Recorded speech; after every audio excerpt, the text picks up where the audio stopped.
après le sabbat terminé, Marie-Madeleine, Marie, mère de Jacques et Salomé, achetèrent des parfums pour aller embaumer le corps de Jésus de grand matin.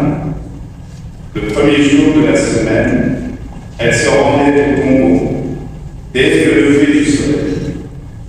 Elles se disaient entre elles: qui nous roulera de pierre pour dégager l'entrée du tombeau? Levant les yeux, elles s'aperçoivent qu'on a roulé la pierre, qui était pourtant très grande. En entrant dans le tombeau, elles virent assis à droite un jeune homme vêtu de blanc. Elles furent saisies de frayeur, mais il leur dit: ne soyez pas effrayés. Vous cherchez Jésus de Nazareth, le crucifié. Il est ressuscité. Il n'est pas ici. Voici l'endroit où on l'avait déposé. Et maintenant, allez dire à ses disciples la pierre. Il vous précède dans Galilée. Là, vous le verrez, comme il vous l'a dit. Alléluia, Alléluia, Alléluia, Alléluia, Alléluia, Alléluia.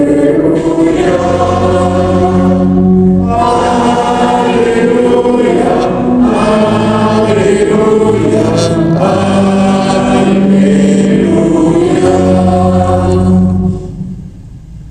vous invite à vous asseoir. Vous pouvez éteindre aussi vos lumineux allumés, et rapidement, après le baptême de nos sœurs.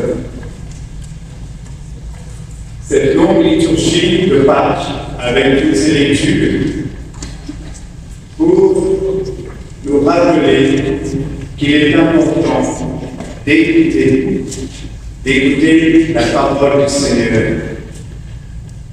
Dans cette nuit de Pâques, écoutons celui qui a tant de choses à nous dire, celui qui veut témoigner à travers les vies qu'il nous donne.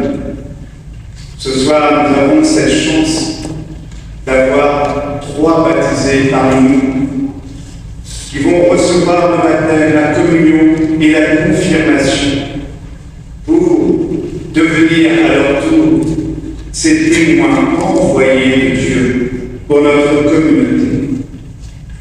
Merci, Laura, Héloïse et Stéphanie, d'avoir écouté la voix de celui qui est venu parler à l'oreille de votre cœur, celui qui vous a donné à entendre ce chant.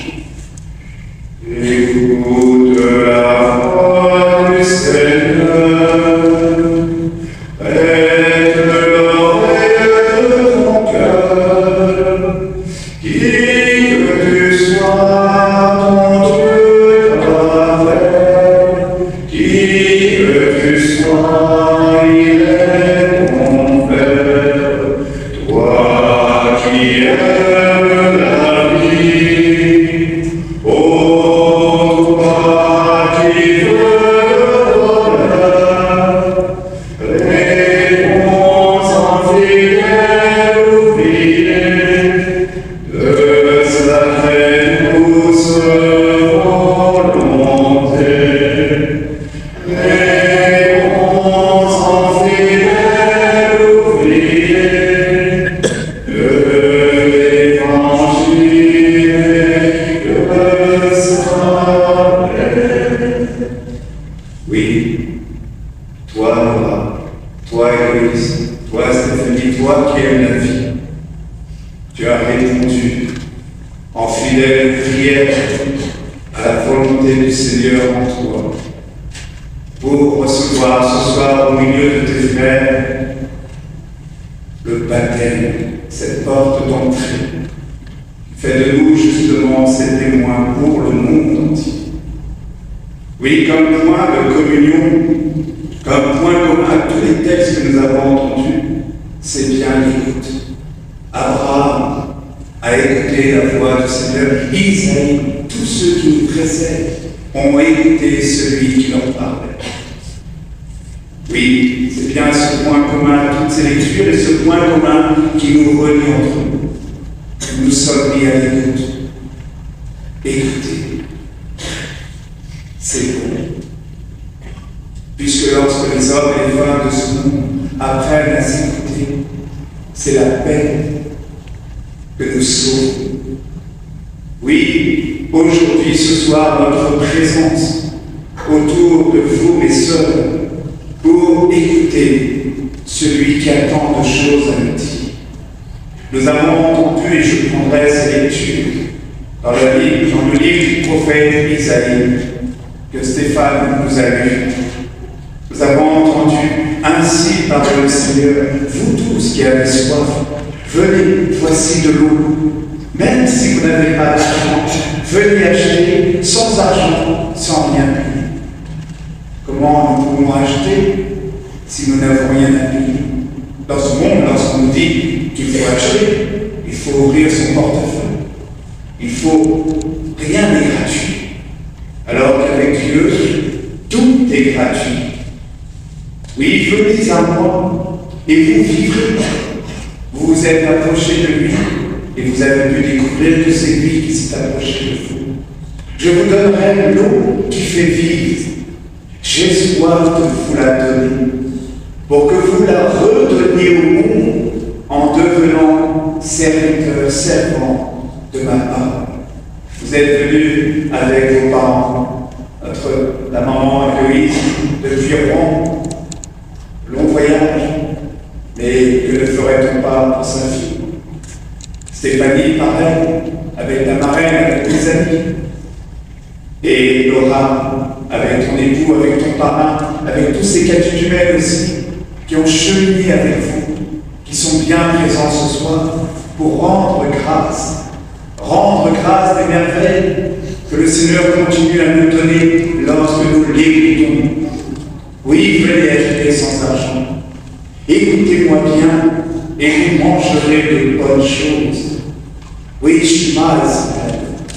C'est la première prière que Dieu donne à son peuple. Écoute. Nous savons qu'il est difficile d'écouter. Oui, nous nous réunissons des fois, nous disons des choses, et puis là, on ne se comprend pas. Écoutez, écoute Israël, et tu vivras en te nourrissant de l'amour de l'Éternel. Cette nourriture gratuite. L'amour est gratuit. L'amour ne s'achète pas. L'amour rend riche. Et vous êtes mariés, Laura et Nicolas. J'ai eu de la joie à vous préparer. Et demain, nous aurons le baptême de Maëva, votre enfant. Que de grâce Dieu fait dans nos vies pour témoigner qu'il est bien vivant, qu'il est bien présent au milieu de nous. Lorsque un ou deux sont réunis, je suis là au milieu de vous. Prêtez l'oreille, nous dit encore Isaïe, écoutez et vous vivrez. Seul l'amour de Dieu nourrit et rassasie. Venez à moi et vous vivrez. Oui, comment acheter sans argent? En recevant gratuitement. Mais qu'il est difficile de recevoir gratuitement. Nous sommes tellement habitués à ce que rien ne soit gratuit, que nous tombons souvent dans la méfiance, dans la défiance. Et Dieu est venu justement pour nous guérir dans la foi de toutes ces défiances, de toutes ces défiances, en apprenant encore à l'écouter pour mieux nous écouter et mieux le comprendre. Toujours dans cette lecture du livre du prophète Isaïe, cherchez le Seigneur tant qu'il se laisse trouver. Les derniers seront les premiers. Vous êtes celles, effectivement, qui vont être baptisées ce soir pour nous raviver, nous réveiller lorsque nous avons reçu tout petit. Souvent nous oublions que cette porte d'entrée, justement, est celle qui vient nous aider à renaître à la vie nouvelle des enfants de Dieu. Et votre présence ce soir nous dit, et dit à tous nos frères et sœurs qui n'ont pas encore reçu le baptême, et c'est ce témoignage que Dieu vous invite à donner autour de vous. Ne perdez plus votre temps à chercher le bonheur en l'achetant. Le bonheur ne s'achète pas. Le bonheur est gratuit, il est simple. Avec Dieu, tout est gratuit dès maintenant. Ce n'est pas nous qui sommes venus vous chercher. C'est lui qui a mis ce désir dans son cœur pour nous réveiller, nous, et nous dire, levez-vous, mobilisez-vous, chantez les merveilles de Dieu, entrez-les-vous, pour chanter son amour, ses merveilles, et faire entendre au monde entier sa puissance qui nous renouvelle. Oui, cette nuit de Pâques, c'est ce que Dieu veut graver dans vos cœurs et graver dans nos cœurs à jamais. Saint Paul, dans la lettre aux Romains, nous dit, frères, nous tous, par le baptême, nous avons été unis au Christ, par le baptême. Nous avons été unis au tombeau avec lui. C'est pour que nous menions une vie nouvelle, qu'il est difficile aussi d'accepter de changer, de mener une vie nouvelle, enfermée dans nos habitudes. Nous avons du mal à nous ouvrir à la nouveauté, à accueillir le changement, alors que le changement, c'est ce qui rend libre. C'est ce qui permet justement l'aventure de la nouveauté. Oui, être baptisé dans la mort et la résurrection du Christ, c'est pour renaître avec lui à une vie nouvelle. C'est ce que vont vivre ce soir devant nous Laura, Héloïse et Stéphanie pour en témoigner et nous rappeler que nous avons vécu le jour de notre baptême, ce que nous avons vécu le jour de notre baptême il y a déjà bien longtemps, pour la plupart d'entre nous. Être ravivés dans cette vie. Et c'est pour cela qu'après que nous seuls serons soit baptisés, nous serons aspergés de cette même eau dans laquelle vous avez plongé pour nous réveiller, pour nous stimuler et pour nous mobiliser, pour réveiller ce monde et chanter en chœur. Oui, n'ayons plus peur de mourir à nous-mêmes pour renaître avec lui, par lui et en lui. Nous allons célébrer et vous allez communier pour la première fois au corps du Christ. Il veut vivre de vous et il veut que vous viviez de lui. Vous nourrir de sa vie pour faire de votre vie une nourriture pour vos enfants, pour vos époux, pour vos familles, pour notre Église. Une fois mort, on ne pêche plus. Saint Paul nous dit dans la lettre aux Romains, l'homme ancien qui est en nous a été fixé à la croix avec le Christ pour que le corps du péché soit réduit à rien et qu'ainsi nous ne soyons plus esclaves du péché. Combien de fois nous nous laissons accuser par nos péchés. Ce soir encore, le Seigneur nous éclaire dans la nuit, dans nos obscurités, pour nous dire ton péché, comme disait Sainte Thérèse de l'Enfant Jésus, tes péchés et tous les péchés du monde. Dans la miséricorde de Dieu, c'est une goutte d'eau dans un brasier ardent.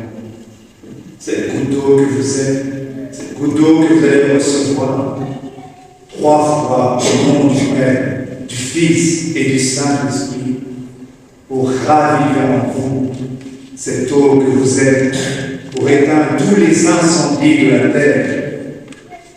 Oui, une fois mort, nous ne péchons plus, c'est une évidence. Alors pourquoi ne pas mourir à la mort, comme le Christ nous le montre ce soir, et renaître à la vie nouvelle des enfants de Dieu? Apprenons à mourir avec notre Sauveur pour redonner vie à ce monde. Même si nos péchés nous accusent, nous avons désormais un défenseur auprès du Père, Jésus-Christ. Dans l'Évangile, 3 femmes, Marie-Madeleine, Marie, mère de Jacques, et Salomon. Ce soir, l'évangile, vous l'écrivez. Ce soir, ce sont 3 femmes, Héloïse, Laura et Stéphanie, témoins de Dieu pour nous. Pour réveiller notre Église, nous avons besoin de vous.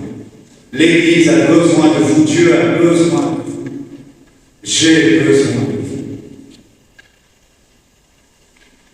Oui, dans toutes nos difficultés, Dieu nous appelle.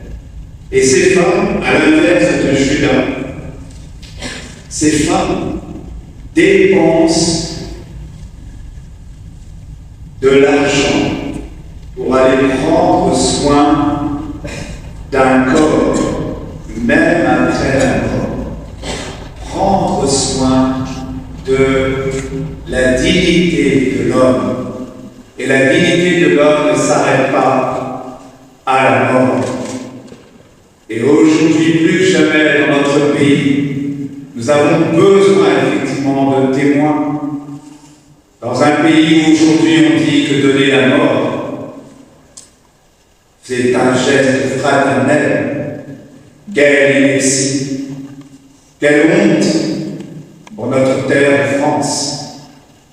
Oui, prendre soin du corps comme ces femmes, même après la mort, cela fait partie de la dignité de notre humanité. Cela est un geste fraternel et non l'inverse, qui fait grandir la fraternité. Si nous voulons sauver la fraternité, frères et sœurs, prions et demandons pardon pour tous nos responsables politiques, pour tous nos gouvernants qui nous conduisent sur des chemins de mort. Oui, qui nous roulera la pierre, disent ces femmes. Elles s'aperçoivent qu'on a roulé la pierre qui était pourtant très grande. De quelle pierre s'agit-il? Bien sûr, de la pierre de la mort.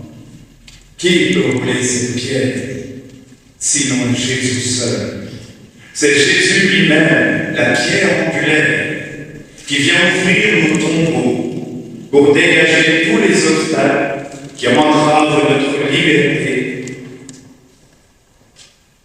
Jésus a roulé la pierre de la mort. Il veut votre vie. Il veut effectivement, Laura, Héloïse et Stéphanie, que vous puissiez donner vie à son Église et nous aider à témoigner en faveur de la vie. Le premier jour de la semaine, c'est précisément le premier jour pour une nouvelle création. Dieu, en son Fils Jésus-Christ, fait de vous ce soir des créatures nouvelles et veut rappeler ce qu'elle a fait en nous le jour de notre baptême, pour que nous soyons toujours prompts à répondre à ses appels. Cette vie nouvelle, c'est celle de notre Seigneur qui a traversé la mort pour nous donner de vivre une nouvelle vie placée sous le signe de la lumière pour renaître en vérité, pour renaître en liberté. Ces femmes ont entendu cette question de l'ange, de l'homme vêtu de blanc.